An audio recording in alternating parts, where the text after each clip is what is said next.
పోయిన వారంలో 19వ శ్లోకం వరకు చెప్పుకున్నాం.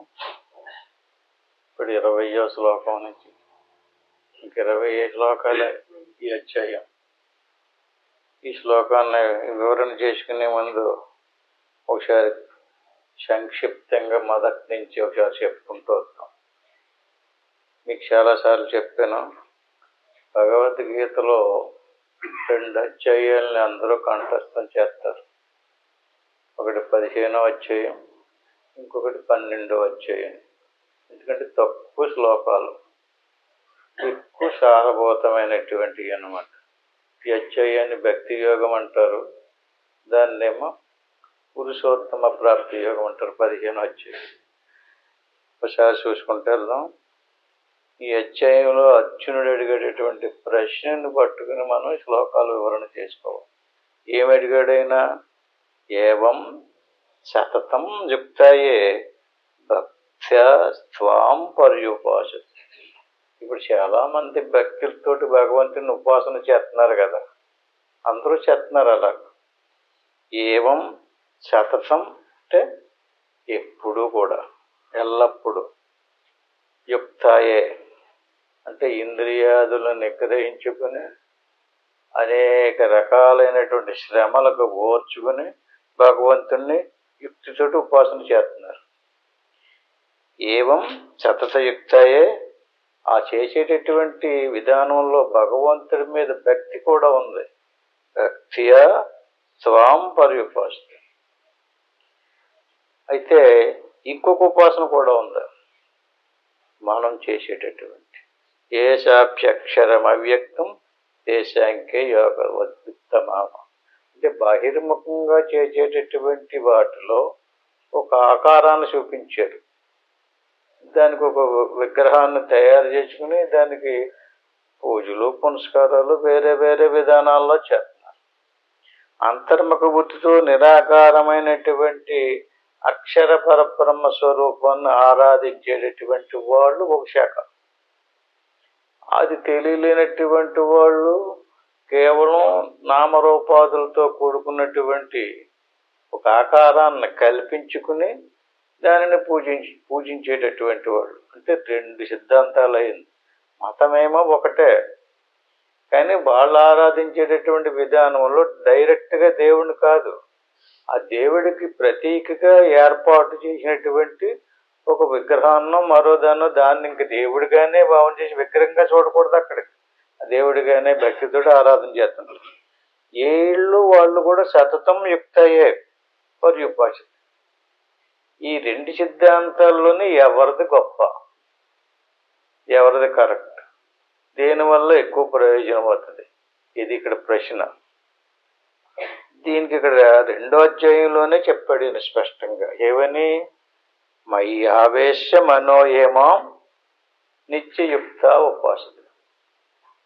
అంటే వాళ్ళ వీళ్ళు అనేది కాదు, అక్కడ చెయ్యాల్సినటువంటి పని ఏంటంటే నా స్వరూపమునందు వాళ్ళ మనసును కలపాలి, లీనం చెయ్యాలి, మనసును ఆవేశింప చెయ్యాలి. ఎవరిలో? దేవుళ్ళో. మయి ఆవేశ మనోయేమం, మనసును దేవుళ్ళు ఆవేశింప చెయ్యాలి. ఏమాం నిత్యయుక్త ఉపాసతే. శ్రద్ధయా పరయోపేత తే మే యుక్త మామత. అంటే ఈయన ఏళ్ళ గొప్పోళ్ళు అనగొప్పోళ్ళని చూపించకుండా ఎవరైతే భగవంతుల్లో వాళ్ళు మనసును విలీనం చేస్తారో వాళ్ళు గొప్పోళ్ళు అన్నాడే. ఇక్కడ ఇంకా అర్థం అవ్వలేదు. ఏమడిగేడుతాను? ఏళ్ళ గొప్పోళ్ళ వీళ్ళ ఆరాధించేటప్పుడు ఆత్మ పరమాత్మ బ్రహ్మం అనేది లేదు. ఎక్కడ? బాహ్య ఆరాధనలో పూజలు పునస్కారం అక్కడ చాలా భక్తి ఉంది, చాలా నియమనిష్టలతో కూడా చేస్తుంటారు. ఆ సిద్ధాంతం గొప్పదా, లేకపోతే అంతర్ముఖ బుద్ధితో లోపలకు తిరిగి ఏ స్వరూపాన్ని అయితే ఆరాధించారో వాళ్ళది గొప్పదా? దాన్ని లోపలికి చేసేటటువంటి దాన్ని ఏషాప్యక్షరం అవ్యక్తం. అక్షరం అంటే నశింపు లేనటువంటిది. ఈ బయట చేసేటటువంటిది నశించదు. కల్పన చేసుకున్నారనుకోండి ఒక విగ్రహం, అది పరిణామం, మన శరీరం ఎలా పరిణామం చెందుతూ పోతుందో అది కూడా పోతుంది. అది కల్పించబడిందే కదా మరి. అంచేత అంతర్ముఖబుద్ధితో ఆరాధించేటటువంటిది కల్పించలేదు, అది ఒరిజినల్. అందుకని దాన్ని అక్షరం అన్నారు, దీన్ని క్షరం అన్నారు. దీన్ని ఆరాధించినాడు దాని గురించి తెలియలేనటువంటి వాడు. ఏషాప్యక్షరం అవ్యక్తం, పైగా వ్యక్తము అవ్యక్తం. బహిర్ముఖంగా మనం చేసేటటువంటిది స్పష్టంగా వ్యక్తం అవుతుంది. వ్యక్తం అవుతేంటి, కనపడుతుంది స్పష్టంగా. కాళ్ళు చేతులు అవయవాలు ఆకారం అంతా చక్కగా దానికి నైవేద్యం పెట్టడం, పూజ చేయడం, దండం పెట్టుకోవడం, ఇన్ని చాలా బాగా కనపడుతుంది, వ్యక్తం అవుతుంది. ఈ లోపల ఉన్నటువంటిది వ్యక్తం కావటం లేదు. ఇందాక మీరు అడిగారు కదా, ఇంతకాలం మట్టి చేస్తున్నా సరే అది నాకు తెలుస్తలేదు అన్నారు కదా, ఎందుకు తెలుస్తలేదు? అది మన స్వరూపం అయ్యింది. అంటే మన స్వరూపం మనకు కనపడాలంటే మనకంటే వేరేగా ఉండాలి. మనకంటే వేరే కాదు, మన స్వరూపం నశించేది కాదు. మరణంలో మన శరీరం పోతుంది, మరి మన స్వరూపం పోవట్లేదు. అంటే మనకి ఒక శరీరమే కాదు, ఉంటా 3 శరీరాలు ఉన్నాయి. శరీరం లోపల ప్రాణం ఉంది, దానికి లోపల మనసు ఉంది క్లుప్తంగా. అంటే మరణంలో శరీరం పోతే లోపల ఉన్నటువంటి ప్రాణము మనసు రెండూ కలిపితే సూక్ష్మ శరీరం అంటారు. అది పోవటం లేదు. అది ఎవరి చేతిలో ఉంది? మన చేతిలో ఉంది. ఏది? సూక్ష్మ శరీరం. ఆ సూక్ష్మ శరీరాన్ని పట్టుకుని మళ్ళీ ఇంకో శరీరాన్ని ధరించాం, లేకపోతే స్వర్గమో నరకమో లేకపోతే ఇంకో శరీరంలోకి వచ్చాం. సూక్ష్మ శరీరం పోలేదు. సూక్ష్మ శరీరం పోతేనే కానీ లోపల మన స్వరూపం తెలియబడదు. అసలు మన స్వరూపాన్ని మరుగుపరిచింది సూక్ష్మ శరీరం. ఆ సూక్ష్మ శరీరం ఏం తెచ్చింది? స్థూల శరీరాన్ని తెచ్చింది. ఎంతో కష్టపడి స్థూల శరీరాన్ని సంపాదించుకుంది కదండి. దాని మీద విరక్తి కలిగి వైరాగ్యం వచ్చి దాన్ని వదిలేండి అంటే అంత వేగి వదలదు. ఎందుకంటే ఎంతో కష్టపడి బోళ్ళు శ్రమకు వచ్చి సంపాదించుకుంది. అంచేది మన స్వరూపాన్ని పట్టుకోవాలి. స్వరూపమేమో అక్షర స్వరూపం, క్షరం కాదు, అవ్యక్తం, కనిపించదు. ఇదినే అతను కనుక, ఇది కనిపించదు, ఇతని కంటే వేరేగా ఉంది కనుక దీన్ని వ్యక్తం అంటారు, దాన్ని అవ్యక్తం అంటారు. దాన్ని అడిగాడు ఇతను, అది గొప్పదా ఇది గొప్పదా, అది చేసేవా నువ్వు ఇది చేసేవా అన్నది కాదు ఇక్కడ. నీవు తెలుసుకోవాల్సింది ఏంటంటే నీ మనసుని అందులో ఆవేశింప చెయ్యాలి, మనసును లీనం చెయ్యాలి. మనసు లీనం చేయలేనటువంటి వాడు అది జరగదు. మయ్యావేశమనో ఏమో నిత్యయుక్త అవుతుంది. ఏం జరగదు? ఎవడు మనసును లీనం చేయలేదో వాడు దేవుడు ఉంటాడు, జీవుడు ఉంటాడు, ఇద్దరు ఉంటారు. లీనం చేశారనుకోండి, జీవుడు దేవుడు అని ఇద్దరు ఉండరు, ఒకటే ఉంటుంది. మనసును లీనం చేయలేనంత సేపు బహిర్ముఖంగా మనం ఆరాధన చేస్తున్నాం అనుకోండి, దేవుడు ఉన్నాడు, మనం కూడా ఉన్నాం. అక్కడ కొలతలు కూడా ఉన్నాయి. ఒకడు ఎక్కువ పూజ చేస్తే, ఒకటి తక్కువ పూజ చేస్తే, ఒకటి పొద్దున్నే సాయంకాలం దాకా ఉపవాసం ఉంటే ఒకటి మొక్క పూట ఉపవాసం ఉంటే మరి వీడికంటే గొప్పడు కదా. అది అక్కడ కొలతలు వస్తాయి. అంచేది అదే మనసుని చెప్తేను ఆ కొలతలు పోతాయి. అలాగే సాధనలో కూడా ఒకడు ఒక అరగంట కూర్చున్నాడు, ఒకడు గంట కూర్చున్నాడు, ఒకడు 2 గంటలు కూర్చున్నాడు, ఒకటి 4 గంటలు కూర్చున్నాడు. అంటే ఒకటి మట్టి ఒకడు గొప్పవాడు అవుతున్నాడు కదా. ఎప్పుడు దాకా కొలత? మనసు లీనమయ్యేదాకా. మనసు లీనమైన తర్వాత ఎక్కువ తక్కువ లేదు, తక్కువ. ఒక్కొక్కడికి ఇలా కూర్చోగానే మనసు పోతాయి. 5 నిమిషాలు కూడా పట్టదు. ఇలా కూర్చునేదోడికి అలా గురి పెట్టేదోడికి మనసు లీనమైపోతుంది. ఇంకా అది ఎంతసేపు కూర్చున్నాడు అనేది తెలియదు. తనంతట అది రావాలి మళ్ళీ, అందాక అలాగే ఎదురు చూడవలసిందే. ఆ రకంగా మనసును లీనం చేయటమే కానీ వీడు ఎంతసేపు చేశాడు, ఆడు ఎంతసేపు చేశాడు, ఈ కొలతలు కరెక్ట్ కాదు. ఈ మార్గం ఆ మార్గం అనేది కూడా కాదు. మనసును లీనం చేయడమే ముఖ్యము అన్నాడు ఆయన. అక్కడికి అది సరిపోయింది. ఈ రకంగా ఏ త్వక్షరమనిర్దేశ్యం అవ్యక్తం పర్యుపాసన. 3వ శ్లోకం. సర్వత్రగమచింత్యంచ కూటస్థం అఖిలంధ్రువం. అంటే లోపల ఉన్నటువంటిది ఏమిటైతే అక్షర స్వరూపం ఏదైతే ఉందో అది నిర్దేశింపరానిది. చాలా రోజు చెప్పును. నిర్దేశించడం అంటే ఆవిడ ఎలా ఉంది పెళ్లి కూతురు అన్నారనుకోండి, ఎలాగుందో, జుట్టు ఎలాగుందో, ముక్కు ఎలాగుందో, ముఖం ఎలాగుందో చెప్తారు కదా. అంటే తెలిస్తేనే కదా చెప్తారు. అంటే నిర్దేశించడం అంటారు దాన్ని. అట్టి మాదిరిగా నువ్వు లోపలికి సాధన చేస్తున్నావు కదా, ఆ లోపలికి సాధన చేసినప్పుడు లోపల ఏదైతే నీకు సాక్షాత్కారమైందో దాన్ని నిర్దేశించడం కుదరదు. అది ఇలాగుంది, అది అలాగుంది అని చెప్పడం కుదరదు.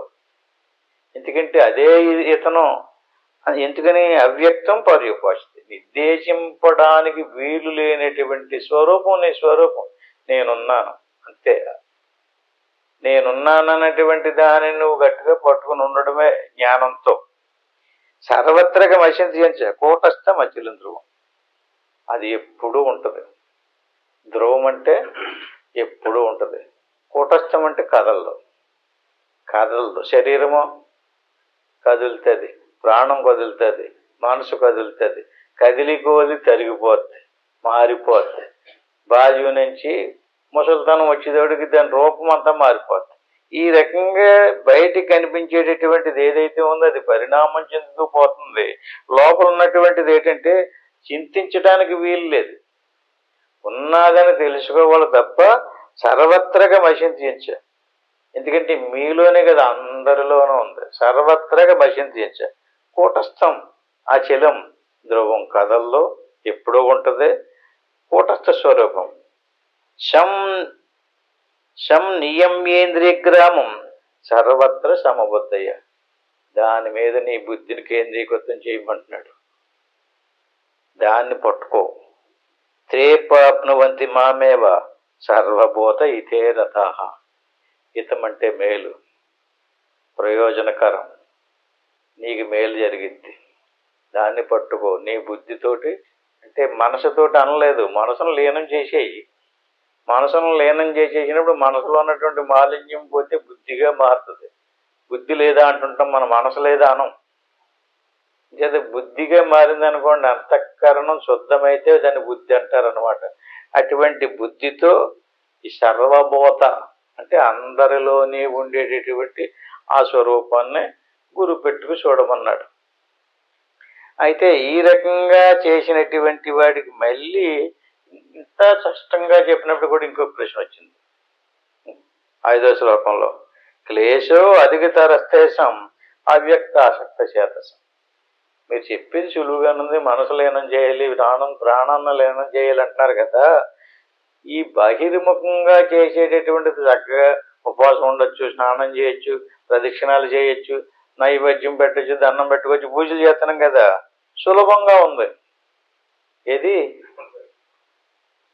అదో నిర్వికారమైనటువంటిది, చింతించడానికి వీలు లేనటువంటిది, అక్షర స్వరూపమైనటువంటిది ఏదైతే ఉందో అది ఎలాంటిదంటే అవ్యక్తాసక్త చేతసాం. అది కనిపించడం లేదు. రోజు కూర్చుంటున్నాం కానీ చెప్పు ఏమీ తెలియలేదు, లేచిపోతాం. ప్రతిరోజు అభ్యాసం చేస్తున్నాడు కానీ ఏం తెలియటం లేదు. అంచేత అవ్యక్తాది గతిర్ దుఃఖం. ఈ బయట చేసేటటువంటిది ఏదైతే నేను ఎలా శనివారం చేశాను, సోమవారం చేశాను, తృప్తి వచ్చేస్తుంది చేసేదన్న పాయింట్ తోటి. ఏదో ఏకాదశో, అమావాసో, పున్నమో, ఇంకోటి నైవేద్యం పెట్టి దేవుడికి ఏ దేవుడికి చేసాడో, ఎంత చేసాడో కొలత కూడా వచ్చారు. అక్కడ సుఖంగా ఉంది. ఈ లోపల ఉన్నటువంటిది ఇంత చేసానన్నా అది ఎక్కడ లెక్కల్లోకి రావట్లేదు. చేస్తున్నాడు పాపం, రోజు చేస్తున్నాడు. కానీ ఇది ఏమైంది, ఎంత చేసినా సరే తెలియబడటం లేదు. అవ్యక్తాది గతిర్ దుఃఖం. దీనికి మూల కారణం ఏమిటంటే దేహవత్తిరవాప్యతే, దేహ భావన నశించకపోవటం. నేను దేహాన్ని, నేను స్త్రీని, నేను పురుషుణ్ణి, నేను పిల్లల తల్లిని, నాకు భర్త ఉన్నాడు, నాకు భార్య ఉంది, నాకు డబ్బు ఉంది, అది డబ్బు లేదు. ఈ దేహానికి సంబంధించినటువంటి 99 రకాల సమస్యలు ఉన్నాయి. ఇన్ని సమస్యలతోటి కూడుకున్నటువంటిది ఈ భావన నశించడం లేదు. ఈ భావన నశించుకోపోవడం వల్ల ఈ సాధన దుఃఖం కలిగించిందే కానీ సుఖం కలిగించలేదు. కూర్చున్నాడు కానీ జేబు కూర్చునేందుకు మోకాళ్ళు చలుగుతున్నాయి, నడుము చలుగుతుంది, నడుము లాగుతుంది, కొన్ని పోట్లు వచ్చేస్తున్నాయి, గోడకు జారబడిపోతున్నాడు. ఏంటి ఇందులోని ఈ సాధనలో ఏమి సుఖం కనిపించడం లేదు, దుఃఖమే కనపడుతుంది. ఈ బయటతో చక్కగా పట్టుచీర కట్టుకుని ఈ గుడికాడికి వెళ్ళేటప్పటికి అందరూ ఆవిడ ఎంత బాగుందో చూడండి, ఎంత భక్తురాలో చూడండి అంటారు కదా. మరి అక్కడ అది చాలా చెప్పుకోవడానికి బాగుంది, ఇది చెప్పుకోవడానికి లేదు, కనిపించడం లేదు. నువ్వు చాలా బాగా సాధన చేస్తున్నావమ్మని ఎవరన్నా పొగిడారు ఎప్పుడన్నాను? ఎందుకంటే ఎవరికి కనపడటం లేదు. అదే విషయం ఇతను కూడా ఆ సందేహాన్ని అడిగాడు. దానికి ఈయన చెప్పేటటువంటిది ఏంటంటే,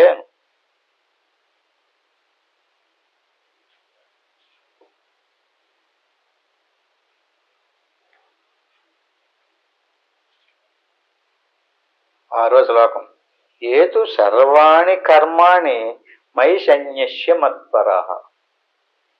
ఏతు అంటే ఎవరైతే సర్వకర్మాణి, ఇప్పుడు మనం బహిర్ముఖం అయ్యాం కదా, బహిర్ముఖమైనప్పుడు కాళ్ళు పనిచేస్తున్నాయి, చేతులు పనిచేస్తున్నాయి, కళ్ళు పనిచేస్తున్నాయి, ఏ ఇంద్రియానికి సంబంధించినటువంటి ఆ కర్మలు చేస్తున్నాం. ఏతు సర్వాణి కర్మాణి చేస్తున్నాం కదా. మై సన్యస్య మత్పరః, ఈ కర్మలన్నీ ఆపేయమంటున్నాడు. అని అర్థమైందా? బహిర్ముఖంగా ఇంద్రియాలతోటి పనులు చేస్తే అదేమవుతుంది? కర్మలు అవుతుంది. మై సర్వాణి, కళ్ళు మూసుకో లేదా కళ్ళు తెరువు అంటే కాళ్ళు అంటలేదు, కన్ను కాలు కాదు, సర్వాణి మొత్తం అన్ని ఇంద్రియాదుల్ని క్లోజ్ చేసేయమంటాడు. ఏతు సర్వాణి కర్మాణి మై సన్యస్య మత్పరః. సన్యస్య అంటే వదిలిపెట్టడం. అనన్యేనైవ యోగేన మాం ధ్యాయంతో ఉపాసితం. నువ్వు అది గొప్పదా ఇది గొప్పదా నాకొద్దు, ఏం చెయ్యాలి? అనన్యేనైవ యోగేన, జీవుడు దేవుడు ఇద్దరున్నారు, అవి రెండు కలిసిపోవాలి, అంతే కావాలా. నువ్వు ఆ దారంపుడు వస్తావా ఈ దారంపుడు వస్తావా కాదు, అనన్యేనైవ యోగేన, కలిసిపోవడాన్ని యోగం అంటారు. రెండు వస్తువులను కలిపితే దాన్ని యోగం అంటారు. ఏ రెండు కలిసినవి? శ్వాసనే మనసునే కలపడాన్ని కూడా యోగమే అంటారు. జీవుణ్ణి ఈశ్వరుణ్ణి కలపడం కూడా యోగమే అంటారు. అంటే యోగంలో కర్మలు వదిలేస్తే, ఇంద్రియాదుల్ని వదిలేసి ఏం చేయాలి? జీవుణ్ణి పట్టుకోవాలి, ఇంద్రియాలను కాదు. కళ్ళు మూసుకోమా తెరియమా కాదు, మొత్తం సర్వకర్మాణి మై సన్యస్య మత్పరః. అన్ని ఇంద్రియాదుల్ని, ఇంద్రియాలకు సంబంధించినటువంటి అన్ని పనుల్ని కూడా వదిలేయాలి. నేను తప్పట్లు కొట్టుకొచ్చండి, పాటలు పాడొచ్చండి అంటే, పాటలు పాడాడంటే సన్యాసం అవ్వలేదు. ఇంకా వాక్కు దంచెత్తడు పట్టుకుని మైకిచ్చుకుని, అంటే వాక్కుని వదిలేయాలి, చేతుల్ని ఆఫ్ చెయ్యాలి. అంటే మై అంటే అన్ని ఇంద్రియాలు, ఆ ఇంద్రియాలకు సంబంధించినటువంటి కర్మలు వదిలేయాలి. ఇంద్రియాలు వదిలేయమంటలేదు, ఇంద్రియాలకి మాట్లాడకయ్యే బాబు అన్నాడు అనుకోండి, ఏంటి వాక్కుకు సంబంధించినటువంటి కర్మ వదిలేసి. ఆ రకంగా ఏతు సర్వాణి కర్మాణి మై సన్యస్య మత్పరః, అన్నీ వదిలేసేసి అనన్యేనైవ యోగేన, జీవుణ్ణి దేవుణ్ణి కలపాలి. మాం ధ్యాయంతో ఉపాసితే, అది ఉపాసన అంటే. ఉపాసన అంటే మనం ఉపవాసం ఉంటాం కదా, తిండి తినకుండగానే, దాన్ని ఉపవాసం అని చెప్పలేదు ఇక్కడ. ఉపవాసము, ఉప అంటే సమీపమునందు, వాసం అంటే ఉండుట. అంటే జీవుడు దేవుళ్ళో కలిసిపోయి దేవుడికి సమీపంగా, అంటే ఇంద్రియ కర్మల్ని వదిలిస్తే జీవుడు దేవుడికి దగ్గర అయిపోతున్నాడు. అలా దేవుడికి దగ్గరికి వెళ్ళిపోయి ఆ దేవుడిని పట్టుకుని అలా ఉండిపోయి దేవుళ్ళో కలిసిపోతే అనన్యేనైవ యోగేన, జీవుడికి దేవుడికి భేదం లేదు, ఇద్దరు ఒకటైపోయారు. అంటే అక్కడ ఇద్దరు లేరు, ఇద్దరూ కలిసిపోయినటువంటి స్థితి ఏదైతుందో దాని మీదే గురిపెట్టువయ్యా ధ్యాయంత ఉపాసత. దాన్నే నువ్వు ధ్యానం అంటే. శ్వాస మీద మనసు పెట్టి చూడటం కూడా ధ్యానం కాదు, పాటలు పాడటము, శ్లోకాలు చదవడము, మంత్రాలు చదవడం కూడా కాదు, లేదంటే మీరు బహిర్ముఖంగా ఏమన్నా చేసినటువంటివి కూడా కాదు. అవన్నీ ముందే చెప్పేసాడు, ఖండించే పని. అంటే తేషామహం సముద్ధార్థ ముచ్చు సంసార సాగర. నీకు ఇక్కడ కావాల్సింది పుణ్యమా మోక్షమా? రెండే పాయింట్లు. నాకు పుణ్యం కావాలండి అంటే ఆ భజన చేయి, పాటలు పాడుకో, దానం చేసుకో, ధర్మాలు చేసుకో, ఇంకా ఏదన్నా చేసుకో. ఆ చేసుకోవటం వల్ల ఆ పుణ్యకర్మానికి నీకు మళ్ళీ ఏదైనా మంచి స్వర్గం రావచ్చు, లేదా మంచి జన్మ రావచ్చు. మళ్ళీ మళ్ళీ పుట్టుతాం కదా, అప్పుడు మళ్ళీ మంచి జన్మ రావచ్చు. సరిపోకపోతే మళ్ళీ ఏ పశు జన్మకో పోవచ్చు. సరిపోవాలి. మనిషి జన్మ అంటే ఇక్కడ మనుషులు ఒక్కళ్ళే లేరు కదా, సృష్టిలో ఎంతమంది ఉన్నారు? 84 లక్షల మంది జీవరాశి ఉంది. ఏ జీవరాశిలో కన్నా పోవచ్చు. అన్నిటికి ఆహారమే. ఏది ఆహారం తింటుందో ఆ ఆహారాన్ని అంతటికి కూడా ఆహారానికి భూమి కారణం. భూమిలోనూ ఉంది జీవరాశి అంతా. జీవరాశి ఉత్పత్తి అవ్వడానికి సంబంధించినటువంటి ఆహారం భూమిలో నుంచి వస్తుంది. భూమికి నీరు ప్రాణం. భూమి నీరు కలిసి జీవరాశిని ఉత్పత్తి చేస్తున్నాయి, ఆహారాన్ని ఉత్పత్తి చేస్తున్నాయి. ఆహారం నుంచి అన్నాద్భవంతి పోతానే ఇలా సాగుతుంది. అంచేత నీవు మళ్ళీ రావాలనుకుంటే ఏదో పుణ్యమో ఏదో చేసుకో. ఎందుకంటే మళ్ళీ రావాలనుకుంటున్నావు కదా. మోక్షం పొందాలనుకుంటేనో, మోక్షం పొందాలనుకుంటే ఇప్పుడు చెప్పినట్టుగా దేశామహం సముద్రార్థ, ఎవడి మట్టుగాడే ఉద్ధరించబడాలి. నేను ఉద్ధరించానంటున్నాడే. ఇలా చేసినటువంటి వాడిని దేశామహం, నేను నిన్ను ఉద్ధరించాను. ఎలాంటి ఉద్ధరణ ఆయన చేసేటటువంటి? స్వర్గం తీసుకెళ్తాడా? ఎలా కాపాడతాడు అతను? దేశామహం సముద్రార్థ. ఎలాగా? మృత్యు సంసార సాగరాత్. మృత్యు అంటే ఏమిటి? పుట్టడం మృత్యువు. ఇదేటండి, చచ్చిపోతే కదా మృత్యు అంటారు, పుట్టడం మృత్యు అంటారేంటి? పుట్టాడు కదండి, సంసారంలో పడిపోయాడు. సంసారంలో పడిపోయేటప్పటికి భార్య, భర్త, పిల్లలు, ఆ పిల్లలకు పిల్లలు ఉందని లేదని తెల్లారేటప్పటికి పరుగు పందం. ఎప్పటిదాకా? శరీరము అవయవాలు లొంగిపోయినా సరే దాన్ని చూసుకోవాల్సింది. తెల్లదోటికి ఆహారం పట్టాలి. నాకు శరీరం లొంగిపోయింది కదా, నాకు వద్దులే బాబు అని చెప్పి చాలా పడుందారంటే కుదరదు. సంపాదించి పెట్టవలసింది. అది అతనికి అవయవాలు ఉపయోగించకపోతే ఇంకొకళ్ళన్నా తినిపించాలి. ఎందుకంటే లోపల ఉన్నటువంటి జఠరాగ్ని ఉంది కదా, అదేమీ ఊరుకోబట్టదు అది. అందుకని ఏం చేయాలి? ఇటువంటి సంసార సాగరంలో నువ్వు మళ్ళీ పడకుండా నేను నిన్ను ఉద్ధరిస్తాను. మృత్యు సంసార సాగరాతు భవామి నశిరాత్ పార్థ మయ్యావేశిత చేతసం. అందుచేత భవామి నశిరాత్ పార్థ. పార్థ అంటే అర్జున, భవామి నీ యొక్క భవ అంటే భవరోగం, పుట్టడము సావడం అనేటువంటి భవరోగానికి సంసారం అని పేరు. ఈ సంసారాన్ని నుంచి నేను ఉద్ధరిస్తాను. నశిరాత్ పార్థ మయ్యావేశిత చేతసం. ఎవరిని ఏం చేసినోడిని? పూజలు చేసినోడినా, పునస్కారాలు చేసినోడినా? మై ఆవేశిత చేతస.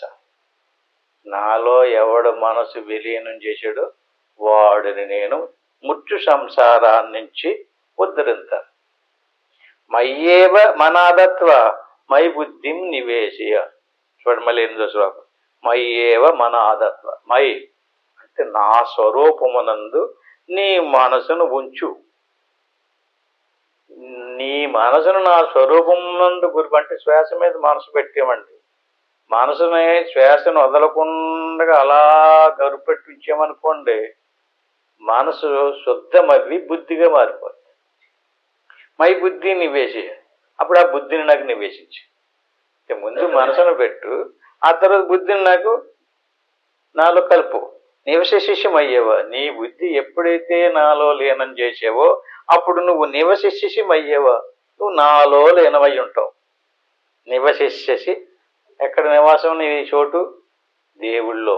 నివశిష్యమయ్యేవా. అతవోర్ధం నా సంచయ. నీకు ఇంకా అందులో సందేహం లేదు. నువ్వు ఆలోచించాల్సినటువంటి పని కూడా లేదు. నువ్వు చెయ్యటమే. 2 నమ్మడం. ఎలా కుదురుతుందండి అంటానికి లేదు. ఇంకా శాస్త్రం చెప్తుంది, భగవత్ సాక్షాత్ కృష్ణ పరమాత్మ చెప్తున్నాడు. అంటే దాన్ని నమ్మి నువ్వు ఆచరించుకుంటూ వెళ్ళటమే. ఈ రకంగా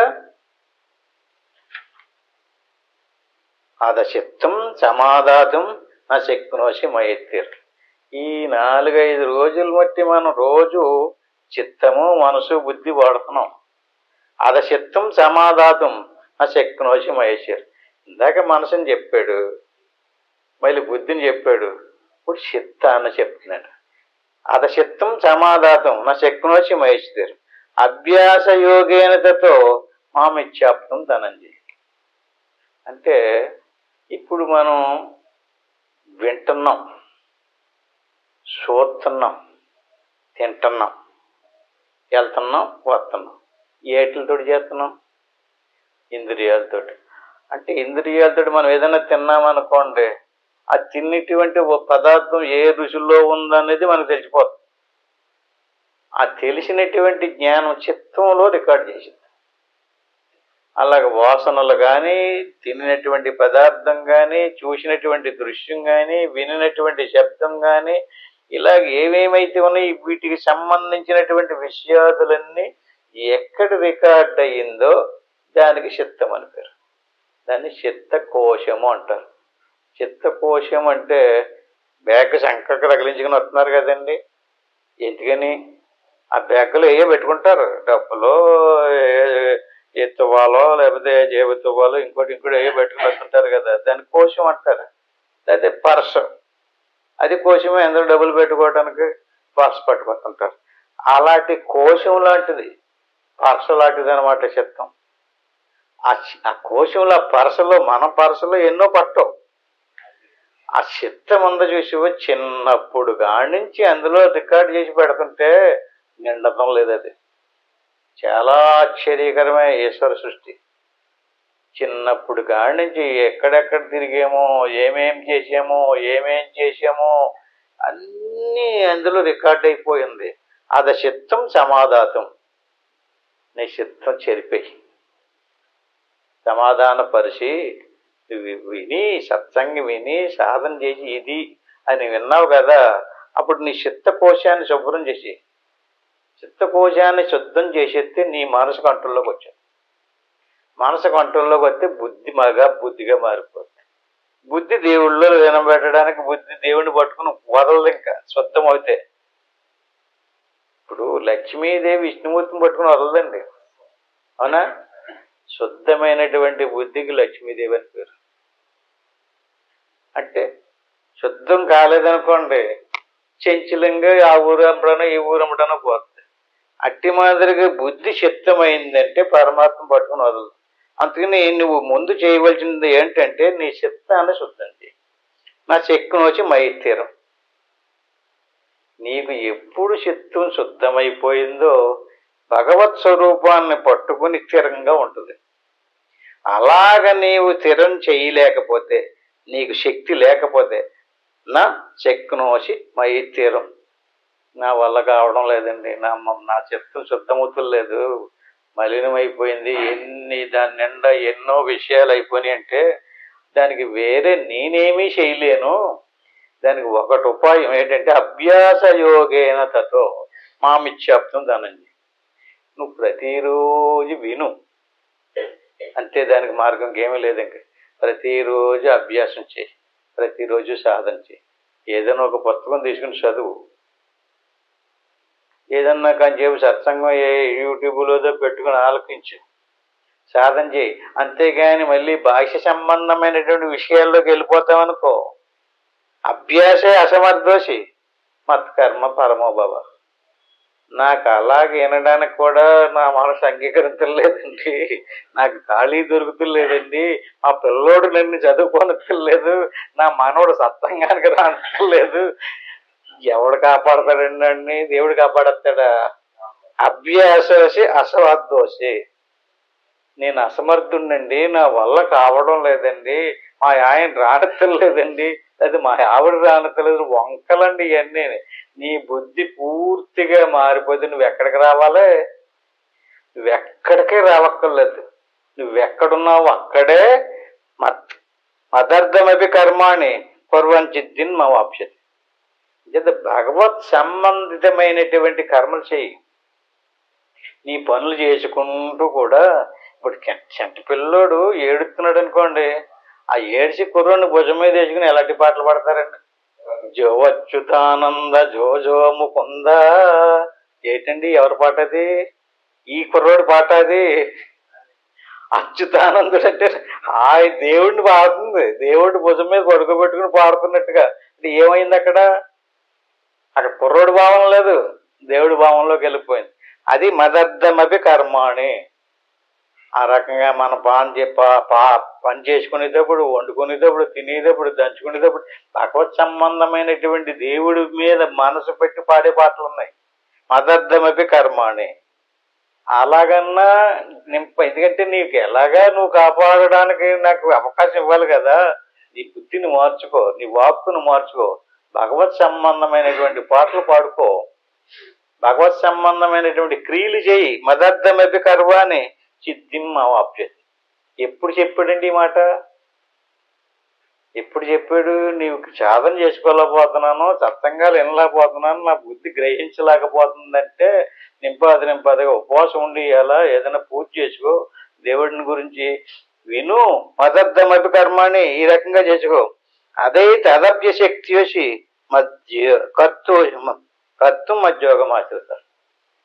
అప్పుడు నీకు ఈ రకంగా అభ్యాస యోగంలో రకరకాలుగా భగవత్ సంబంధమైనటువంటి కర్మలు చేసినప్పుడు అదే తదప్య శక్తి వచ్చి కర్తం మధ్యోగం ఆచరిత.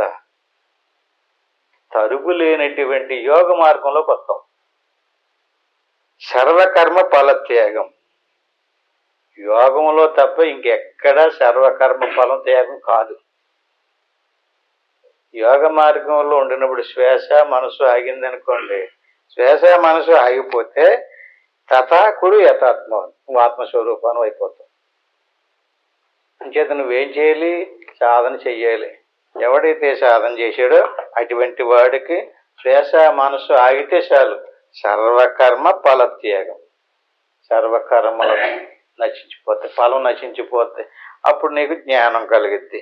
ఈ రకమంగా జ్ఞానం కలిగినప్పుడు శ్వాస ఆగింది, మనసు ఆగింది, కర్మఫలం నశించిపోయింది కదా. అక్కడ ఉన్నటువంటి స్థితిని నువ్వు గుర్తించాలి మళ్ళీని. అందుకనే గురువు గారిని వదలకుండా మీరు చెప్పినట్టుగా చేసేవండి, నాకు ఇలా శ్వాస ఆగిందండి, మనసు ఆగిందండి, అప్పుడు ఇలాగుందండి నువ్వు చెప్పాలి. అది నీ చిత్త కోసం నశించదు. ముందే చెప్పుకున్నాం కదా, చిత్తంలో ఏముంటది? ఏది చూసినా రికార్డ్ చేస్తుంది. అక్కడ జరిగినటువంటి విషయం కూడా చిత్తం రికార్డ్ అవుతుంది. దాన్ని అంతఃకరణ పరిణామం అన్నం పొద్దుట. ఈ రకంగా అక్కడ కలిగినటువంటి చిత్తం శ్రేయోహి జ్ఞానం అభ్యాసం. అక్కడ కలిగినటువంటి ఆ స్థితి ఏదైతే ఉందో దాన్ని గుర్తించి నువ్వు మరిచిపోకుండా అభ్యాసం చేయాలి. శ్రేయోహి దేన్ని? ఇప్పుడు దాకా శ్వాసను పట్టుకున్నావు, లేకపోతే దేవుడు విగ్రహాన్ని పట్టుకున్నావు, పూజ పట్టుకున్నావు, ఏదేదో చేసావు, దానమో ధర్మమో, అవన్నీ కాదు. ఇంకా అక్కడి నుంచి జ్ఞానాన్ని పట్టుకో. శ్రేయోహి జ్ఞానం అభ్యాస. ఎవరి జ్ఞానం అండి? నీకున్న జ్ఞానం. జ్ఞానానికి రూపం లేదు, అదే అక్షరం. అది నశించదు, చనిపోయినా కూడా. ఎందుకంటే మన స్వరూపం జ్ఞాన స్వరూపం, ప్రళయంలో కూడా నశించదు. కానీ మన జ్ఞానం మారిపోయింది. ఎలా మారిపోయింది? దేహ భావనగా మారిపోయింది.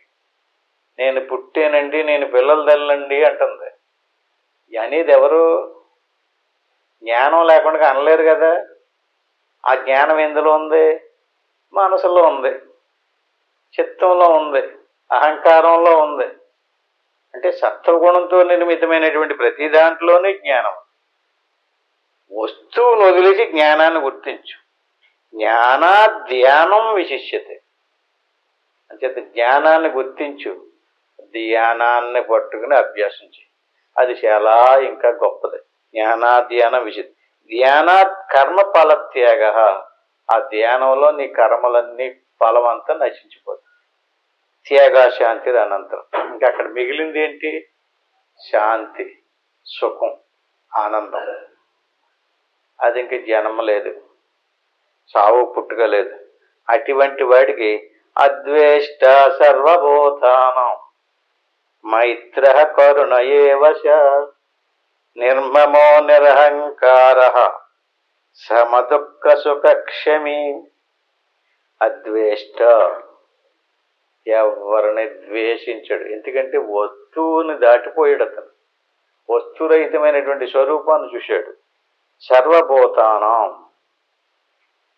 అందరినీ ప్రేమగా చూస్తాడు. ఎలాగా?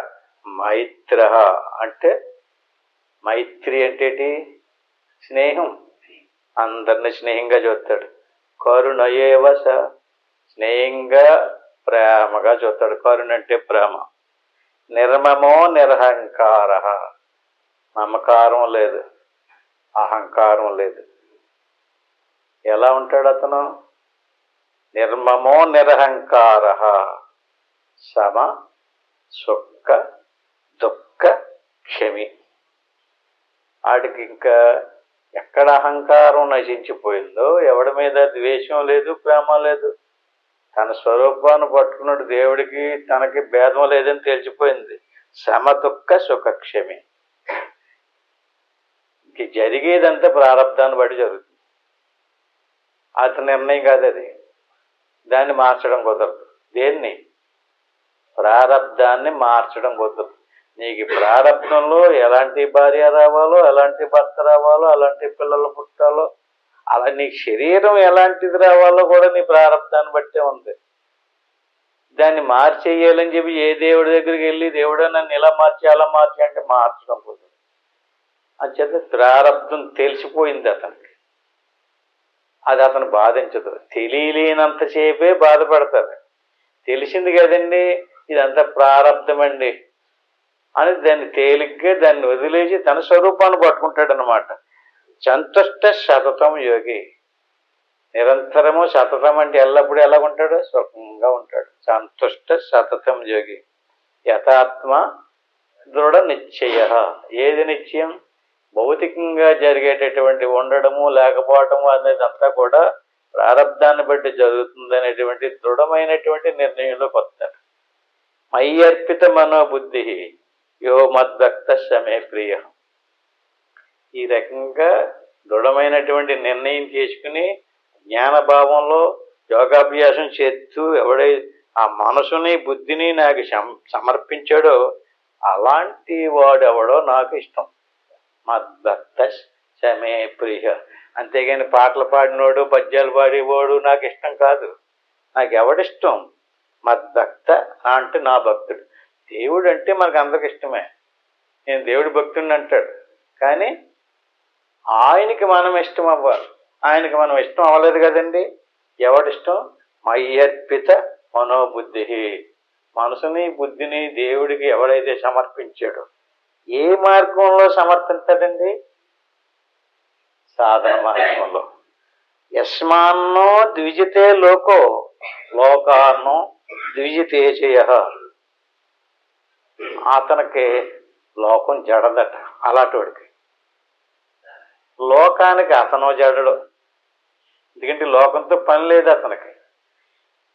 అరస భయోద్వేగి, హర్షించడం, భయపడటం, ఆనందించడం, దుఃఖించడం, భయపడటం, ఇలాంటి గొడవలు లేవు. హర్ష భయోద్వేగి ముక్తో యశ శమే ప్రియ. బతికుండగానే ముక్తిని పొందేసాడు అతను. హాయిగా సుఖంగా ఉంటాడు. అనపేక్ష సుశిర్దక్ష ఉదాసీనో గతవ్యధ. అనపేక్ష సుశిర్దక్ష, ఎప్పుడు కూడా అంతఃకరణాన్ని శుద్ధంగా ఉంచుకుంటాడు. ఏది కూడా అనపేక్ష, ఏది కోరడం. కావాలన్నాడా తగులుకున్నదే. నేను పదే పదే చెప్తున్నాను, ఏది కావాలనకండి, వద్దని కూడా అనకండి. ఎలా జరగాలనుందో అది జరుగుతుంది. దాన్ని మీరు తప్పించుకోలేరు. అందుచేత ఏం చేయాలి? మనం కోరేమా తగులుకున్నాడే గేలానికి. కోరికే మనల్ని బంధిస్తుందండి. అనపేక్ష, జ్ఞానం తెలుసుకో, కోరకో. ఎందుకని ఎందుకు కోరుతున్నావు నువ్వు? ఏది జరిగేది దేవుడు నీకు ప్రారంధానుసారంగా ఏది ఇవ్వాలని అది ఇస్తుంటే నువ్వు మళ్ళీ కోరుతున్నావు కదా. దేవుడా నీకు బుద్ధి లేదు, నీకు జ్ఞానం లేదు, నువ్వు చేయవలసిన పని నాకు సరిగ్గా చేయలేదు, నాకు న్యాయం చేయలేదు అని దేవుడిని తిట్టేవాళ్ళు కూడా ఉన్నారు. అంటే దేవుణ్ణి హెచ్చరించడం, జ్ఞానం లేక, తట్టుకోలేక, శరీరం బాధ తట్టుకోలేక, అంచేత అనపేక్ష సుశిరదక్ష. ఎవరు అంతఃకరణం శుద్ధమైంది అటువంటి వాడు ఈ రకంగా కోరడం. అపేక్ష, ఉపేక్ష. ఎలా ఉండాలి? ఎవడన్నా ఏది వద్దనకూడదు, కావాలని కూడా అనకూడదు.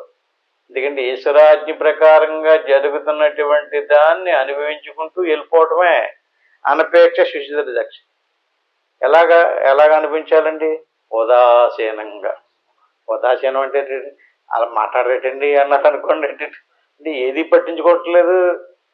అలాగని ప్రాణం ఉంది, మనసు ఉంది, ఇంద్రియాలు ఉన్నాయి, అన్ని చూస్తున్నాడు, అన్ని చేస్తున్నాడు. ఎలా ఉన్నాడు? ఉదాసీనో గతవ్యద. గతించిపోయింది కదా, అతను అనుకున్నట్టుగా జరగలేదు కదా, బాధ. దాన్ని ఏమంటారు? వ్యధ అంటారు. వ్యధ చెందేడంటే జ్ఞానం లేదు. వాడు వ్యధ చెందడం, కోరడం. రాలేదని చెప్పేసి వ్యధ చెందడం, జరగలేదని. ఏమర్థమవుతుంది? అనపేక్ష సుస్థిరదక్ష. ఏది కోరడం, ఉదాసీనంగా ఉంటాడు. సర్వారంభ పరిత్యాగి. అంటే ఈ శ్లోకాలు కాదు, ఎంత స్పష్టంగా, ఎంత మన ఆచరణ, సాధకుడి యొక్క అంతఃకరణం ఎలా ఉండాలో, అతని నడవడిక ఎలా ఉండాలో ఇదంతా చెప్పుకుని వెళ్ళిపోయి మళ్ళీ ఎందుకు జ్ఞాపకం చేస్తున్నారంటే, ఒక్కో శ్లోకం 2 స్వరాలు వచ్చింది. ఇప్పుడు ఎన్ని శ్లోకాలన్నీ చెప్పుకుంటూ వెళ్ళిపోతున్నాం. అంటే గుర్తుకు చేద్దాం చెప్పేసి ఉన్నాం కనుక. అంచేత సర్వారంభ పరిత్యాగి. నీ మీద ఏది పెట్టుకోకు. నీవు చీపురు పుల్లంతా నీ మీద పెట్టుకున్నా అది నేను తొక్కేస్తుంది, నీ జన్మకి తీసుకొచ్చేస్తుంది. బాగా గుర్తు పెట్టుకోండి. ఏ చిన్నది కూడా సర్వారంభ పరిత్యాగి. మొత్తం అంతా త్యాగం చేసేవలసిందే. మొత్తం అంతా ఏదండి? అర్థమవుతుందా మీకు? ఈ విశ్వం అంతా ఉంది కదా, ఎవరిది? ఈ విశ్వం అంతా, ప్రపంచం అంతా ఈశ్వరుడిది కదా. ప్రకృతి అంటారు దీన్ని. ప్రకృతి తమోగుణ, రజోగుణ, సత్వగుణాలతో కూడుకున్నటువంటిది. ఈ సత్వగుణ, తమోగుణ, రజోగుణాలతో కూడుకున్నటువంటి ప్రకృతి నుంచి మనకి భగవంతుడు ఏం చేశాడు? తమోగుణంతో శరీరాన్ని తయారు చేసి ఇచ్చాడు. రజోగుణంతో ప్రాణాన్ని, కర్మేంద్రియాలని తయారు చేసి అందులో ప్రవేశపెట్టి శరీరాన్ని కాపాడేలాగా చేశాడు. దానికి లోపల శరీరానికి కావలసిన ప్రాణం వెళ్ళి బయట నుంచి ఆహారం తెచ్చుకోదు కదా, అందుకని ఇంద్రియాలను పెట్టాడు, లోపల మనసును పెట్టాడు. అది సత్వగుణంతో తయారు చేశాడు. సత్వగుణం ఆయింది, రజోగుణం ఆయింది, తమోగుణం ఆయింది. ఈ త్రిగుణాలతో కూడుకున్నటువంటి సముదాయానికి ప్రకృతి అని పేరు. ప్రకృతి మాయ అంటారు. మాయ నా అధీనంలో ఉంటుంది కానీ నీ అధీనంలోకి రాదు. నువ్వు ఎప్పుడైనా సరే మాయని అధీనంలోకి తెచ్చుకోవడానికి చూసేవంటే మమ మాయా దొరక్షయ, నీ వల్ల కాదు. అది నేను నరకంలో పడుతుంది, చిక్కుల్లో పడుతుంది, బాధలోను భయంలోనూ పడుతుంది. ఎలాంటి విపత్కర పరిస్థితి ఎదురైనప్పటికీ కూడా అదంతా ఈశ్వరుది. ఈశ్వరుడిది మన ఖ్యాత మనలో ఒకడేమో సుఖంగా ఆనందంలో ముంచి తేల్చేస్తున్నట్టు కనపడుతుంది. ఒకడేమో బాధలు పెట్టేస్తున్నాడు. ఒకడికి డబ్బు ముంచేస్తున్నాడు. ఆ డబ్బులో ముంచేస్తే ఆడిని ఒకసారి పరిశీలన చూడాడికి నిద్రపోతాడా? ఆడికి సుఖం ఉందా? ఏ డబ్బు లేనోడికే చాలా హాయిగా సుఖంగా ఏ భయం బాధ లేదు. ఇంకా ఎవడికి ఎంతెంత ఏదేది ఎలా చెయ్యాలో ప్రారంభానుసారంగా నిర్ణయం చేసేసాడు అతను. ఇంకా ఈడు కోరుకుంటే ఏమవుతుంది? మళ్ళీని ఎగస్ట్రా అవుతుంది. దానివల్ల కర్మ అవుతుంది. అంటే ఆయన ఇచ్చిన దానికంటే వేరేగా ఇంకొక రూపంలో ఇతను మళ్ళీ ప్రయత్నం చేసి కర్మలు చేయటం వల్ల ఆ కర్మ పరమాత్మను బంధం మళ్ళీ తీసుకొచ్చాం. ముక్తిని పొందాలనుకున్నటువంటి వాడు ఏం చేయాలి? సర్వారంభ పరిత్యాగి. మొత్తం అంతా ఇదంతా ఈశ్వరుడిది, ఇందులో నాదేమీ లేదు, అంతా అయిందే. నీవు ఏదైతే ఇచ్చాడో దాన్ని సంతృప్తికరంగా స్వీకరించేస్తే. ఏది ఇచ్చాడు? సుఖం ఇచ్చినా దుఃఖం ఇచ్చినా సుఖ దుఃఖే సమేకృత్వ. నువ్వు రెండింటినీ సమానంగా తీసుకోవాలి. సుఖాన్నేమో ప్రీతిగా తీసుకుని దుఃఖాన్ని నాకు వద్దు అంటే ఎవరిచ్చారు? సుఖాన్ని దుఃఖాన్ని కూడానే. సరిగ్గా నీ మనసుని ఏదైనా వచ్చినప్పుడు ఏకాగ్రత చెయ్యి. నిశ్చలంగా 5 నిమిషాలు సాధనలో కూర్చో. ఏమిటిది జీవితం? ఈ సుఖమేటి, దుఃఖమేటి, లాభమేటి, నష్టమేటి పరిశీలించు. యోన వృష్యతి నద్వేష్టి నా శోషతి నా కాంక్షతి. యోన వృష్యతి నద్వేష్టి. వృష్యతి అంటే హర్షించటం, ద్వేషించటం. యోన వృష్యతి నద్వేష్టి. వృష్యతి అంటే సంతోషించడం, ద్వేషోస్తి అంటే ద్వేషించడం. నువ్వెవరిని ద్వేషించడం. అలాగని చెప్పేసి ఎవరికో నేను అది చేసేసానండి, ఇది చేసేసానండి అనకు. నువ్వెవడు అసలు ఏం చేసేయడానికి ఏం చేయగలవు? ఎంత దురదృష్టం అంటే నేను చేశాను అన్నాడంటే ఈశ్వరుడు ఆడు ఎదరకుండా చూసి ఏట్రా నా వస్తువును పట్టుకుని నువ్వేదో ఆడికి ఏదో చేసానండి, ఈడికి ఏదో చేసానండి. అవి అన్నిటికీ నిర్వాణం అంతా నాదే కదా. చేసేదంతా ఎవడు చేస్తున్నాడు? అతనే చేస్తున్నాడు. కాకపోతే అతని పని అతను డైరెక్ట్గా చేసుకోవడానికి వీలు లేకుండా ఇతని చేత చేయించాడు. ఇతని చేత చేయించాడు అన్నటువంటి జ్ఞానం ఇతనికి లేక నేను చేశాను అనుకుంటున్నాడు. కాదు, నీ చేత చేయించాడు. నువ్వు చెయ్యకపోతే ఆ పని ఇంకొకటి చేత చేయిస్తాడు. అందుకని అసలు కర్త ఎవడో, యజమాని ఎవడో ఆయనే కదా. అంచేత యోన వృష్యతి నా ద్వేష్టి నా శోషతి నా కాంక్షతి. శోషతి అంటే ఏడటం, కాంక్షతి అంటే కోరడం. నువ్వు సంతోషించుకో, ద్వేషించుకో, కోరకో, ఏడకో. నీ మీద ఏది పెట్టుకోకో. యోన వృష్యతి న ద్వేష్టి న శోషతి న కాంక్షతి శుభాశుభ పరిత్యాగి. శుభము అశుభము ఏది తీసుకోవాలి? శుభాన్ని తీసుకుంటావా? అశుభాన్ని వదిలేస్తావా? కాదు. శుభాశుభ పరిత్యాగి. శుభకర్మల్ని అశుభ కర్మల్ని కూడా నీది కాదు. అదంతా విశ్వం అంతా ఎవడండి? ఈశ్వరుడు అంటున్నాం కదా. ఈశ్వరుడు ఫోటోలో పెట్టుకుని ఫోటోలో ఉన్నవాడిని చూసుకుని ఈ నేనండి ఈశ్వరుడు అంటే అంటున్నావా? ఈశ్వరుడు అంటే విశ్వం అంతా స్వరూపంగా కలవాడెవడో వాడు ఈశ్వరుడు. నీ శరీరం ఉందా? నీ శరీరంలో ఉన్నావు నువ్వు. నీకు ఒక శరీరం ఉంది, ఆయనకి ఒక శరీరం ఉంది. ఆయనకున్న శరీరం ఏది? విశ్వం. విశ్వం శరీరముగా గలవాడికి ఈశ్వరుడు అని పేరు. ఆ ఈశ్వరుడిని అంటే అది మనకి అర్థం తెలియక ఏదో ఒక ఆకారాన్ని చూస్తున్నాం అంతే. ఈశ్వరుడు అనగా విశ్వమంతా స్వరూపముగా కలవాడెవడో వాడు ఈశ్వరుడు. ప్రతి అణువు పరమాణువు కూడా అంత ఆయన క్షేత్రమే. ఇప్పుడు మన శరీరంలో రకరకాల అణువులు ఉన్నాయి. ఆ అణువులన్నీ మన శరీరంలో రక్తం పీల్చుకుని జీవిస్తున్నాయి కదా.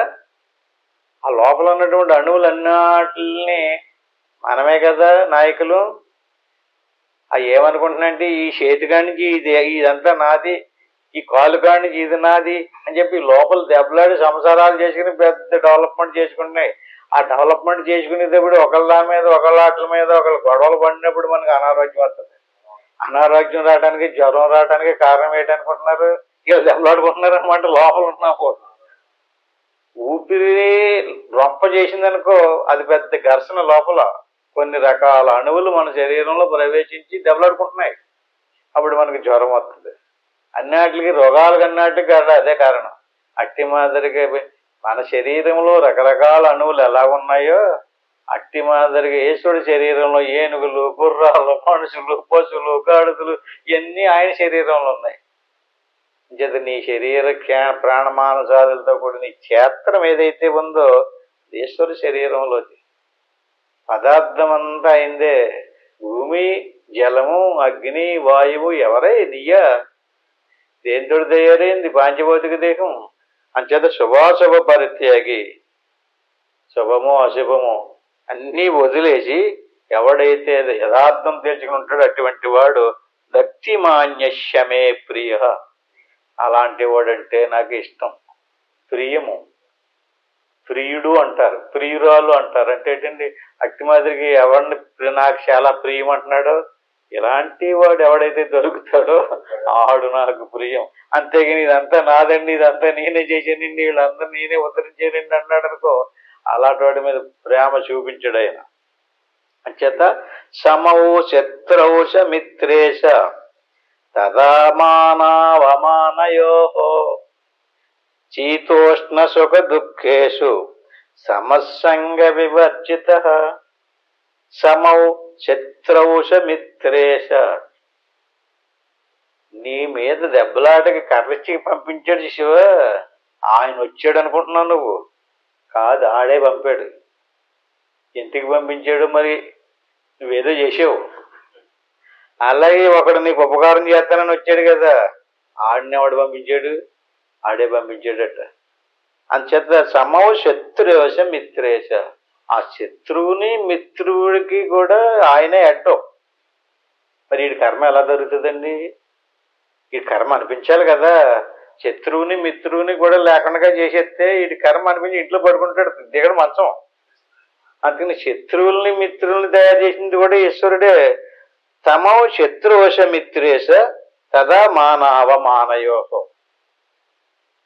మానము అవమానము, మానవమానాలకి కూడా ఈయనే కారణం. శీతోష్ణ సుఖ దుఃఖేషు సమస్యంగా విభర్జిత.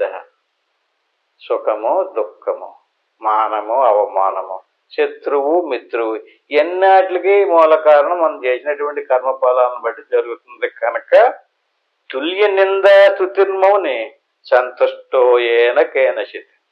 సమానంగా చూడాలి. తుల్య నింద స్తుతిర్మౌని చాలా తెలిసి ఉండాలి. స్తుతి అంటే పొగడడం. వాసవరావు గారు మీ అంత తోడు లేడండి అన్నాడు అనుకోండి, మీకేం కావాలండి అంటాడు. అవునా? వాసవరావు గారు మిమ్మల్ని చూస్తుంటే నాకు చాలా కోపం వచ్చేస్తుంది, మీరు మంచోడు కాదండి అన్నాడు అనుకోండి, నింద. స్తుతించినటువంటి వాడు, నిందించినటువంటి వాడు. స్తుతిని నిందని సమానంగా చూడమంటున్నాడు. మరి ఏమో జర ఆలోచించండి. స్తుతిర్ నింద తుల్య నింద స్తుతిర్మౌని సంతుష్టో ఏన కేనచిత్. సంతోషంగా ఉండాలి. అనికేత స్థిరమతి వ్యక్తిమాన్మే ప్రియోనర. ఈ రకంగా ప్రకృతికి అంతటికి కూడా ఈశ్వరుడే కర్త అని తెలుసుకుని ఎవడైతే హాయిగా ఆనందంగా సుఖంగా ఉంటాడో అటువంటి వాడు ఎవడో వాడే నాకు ఇష్టం అన్నాడు. ఏతు ధర్మామ్యుతమిదం యథోక్తం పర్యుపాసతే. ఏతు ధర్మామృతమిదం. ఇది ధర్మం. ఏయో ధర్మాలు అనుకుంటున్నాం మనం. ధర్మామృతమిదం ఏతు ఇది యథోక్తం పర్యుపాసతే. ఈ రకంగా భగవత్ స్వరూపాన్ని విచారణ ద్వారా తెలుసుకొని సాధన ద్వారా దర్శించి ఈ దర్శించడానికి చేసేటటువంటి ఆచరణ ఏదైతే ఉందో అది నీ ధర్మం. ఎలాంటి ధర్మం అన్నాడు అతను? ధర్మామృతమిదం. మనం ఏయో భౌతికంగా ఇది ధర్మం అండి, ఇవాళ అన్నం తినకూడదండి, ఇవాళ నీళ్ళు తాగకూడదండి, అది నా ధర్మం అండి అంటుంటాడు. దాని కాదు కానీ ధర్మం అంటుంటా. ఈ జ్ఞాన మార్గాన్ని, యోగ మార్గాన్ని, ఈ సత్యాన్ని ఎవడైతే తేల్చుకుని వదలకుండా ఉంటాడో అది అతని ధర్మం. శ్రద్ధ దానామత్పరమాహ. ఈ ధర్మాన్ని ఎలా ఉండాలి?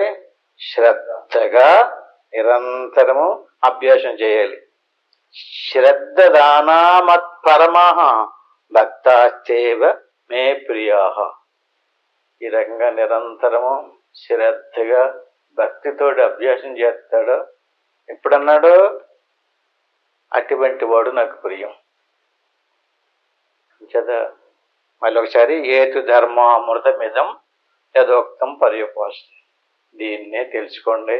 ఇది మీ ధర్మం, ఇది మన కర్తవ్యం. దీన్ని మనం వదలకుండా అభ్యాసం చేసినటువంటి వాడు ఈశ్వరుడికి మనం ప్రీతిపాత్రులు అవుతాం. ఈశ్వరుడికి ప్రీతిపాత్రులు అయినటువంటి వాడికి ఇంకా కర్మలు నశించి మోక్షం పొందుతాడు. హరి ఓం తత్సత్. చాలా చక్కగా మనసుకి చెప్తుంటేనే మాకు మనసు ఎక్కకలు అయిపోతుంది. దీన్ని ఏదైతే చెప్పుకున్నో దాన్ని ఒకసారి చక్కగా ఇలా కూర్చుని ప్రతిరోజు ప్రారంభం ఏంటి, ఇలా గురుర్ బ్రహ్మ గురుర్ విష్ణు గురురేవ మహేశ్వర గురువు సాక్షాత్తు పరబ్రహ్మ తస్మై శ్రీ గురువే నమః. దీన్ని గురుమంత్రం అంటారు. దీన్ని ఒకసారి అనుకోవాలి, ఓం నమ శివయ్య. దీన్ని పంచాక్షరి మంత్రం అంటారు. దీన్ని 3 సార్లు అనుకోవాలి. ఆ పైన ఏమనుకోకుండా శ్వాసను గమనిస్తూ ఇప్పుడు చెప్పాడు కదా, నింపాదిగా అంతఃకరణం శుద్ధి అయ్యేదాకా, శ్వాస మనసు ఆగేదాకా ప్రయాణం చేసి మనసు బుద్ధిగా మారి బుద్ధి జ్ఞాన స్వరూపం జీవుడి దేవుళ్ళలో కలవాలి. అంతవరకు ఇప్పుడు చేయమని కాదు, ఇంటికి వెళ్ళిన తర్వాత ఎవరెవరికి ఎంత అవకాశం ఉంటే అంత ప్రయత్నం చేయండి. ఇప్పుడు నేను ఓంకారాన్ని చెప్పేదాకా నిద్రపోకుండా ఏమీ అనుకోకుండా అలా శ్వాసను గురిపెట్టి అభ్యాసం చేయండి. ఓం తత్సత్.